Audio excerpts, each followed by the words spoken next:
Hey Austin, I have a question outside of the NASCAR playoffs and Daytona talk.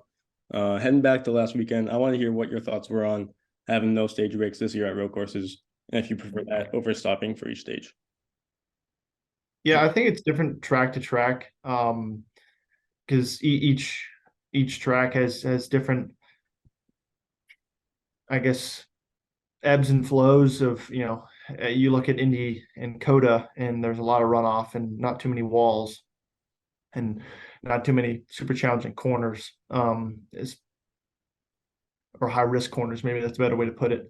Um, you're going to have a much lower percentage of having a caution. Like even at Watkins Glen, we didn't have too many cautions, but if you rewatch some of these races, the stage breaks are really some of the only cautions that happen in the race. So I think it really depends on what you're consuming. I would say from a series standpoint, there's something to be learned for the stage breaks or the race lengths, to influence, whether that's different strategy calls throughout the race. And I don't necessarily have any suggestions just sitting here. I can't say I've really been overly critical one way or the other. But I think you can play with the race lengths and add probably more strategy into it than probably say what Watkins Glen had, for example, because Watkins Glen was a really straight up race for the most part, plus or minus, two laps pitting one side of the window or the other. And, we were one of the fortunate ones to catch that caution while we were on pit road.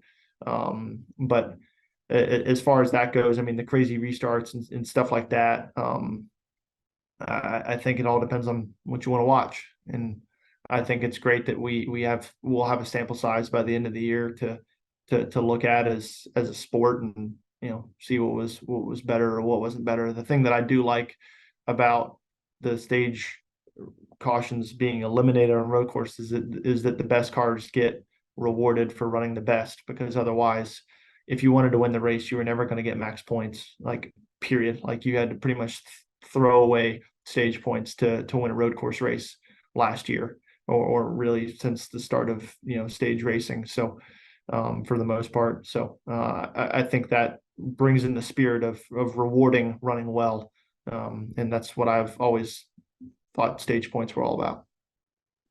And one more, how much more physically demanding does it get not having a planned break or not knowing you have that planned break in that race? It depends on the racetrack. Like Charlotte Roval, I think that'll be pretty challenging. Indianapolis was fairly challenging because it was pretty warm. And when I say challenging, I mean, it's going to be different for every driver, whether if it's just long runs, having to manage tires, and the cars getting quite a bit looser, because these cars, even though we don't see a lot of fall off, they do change a lot and they get a lot harder to drive throughout the stint. But it kind of equals out with the fuel burn off with the pace. Um, so you can add that into the equation if your car's not driving well. But like just as many corners as there were like in Indianapolis, like I don't think I ever took my left hand off the steering wheel. I got done with the race and like my arm was like locked in one position. I was like, man, I literally never move. Like I'm sure all of us can like sit at a table and like try not to move your arm for 3.5 hours, and like doesn't even matter if you're putting in a physical effort. Like that's going to be like very tiresome to do that.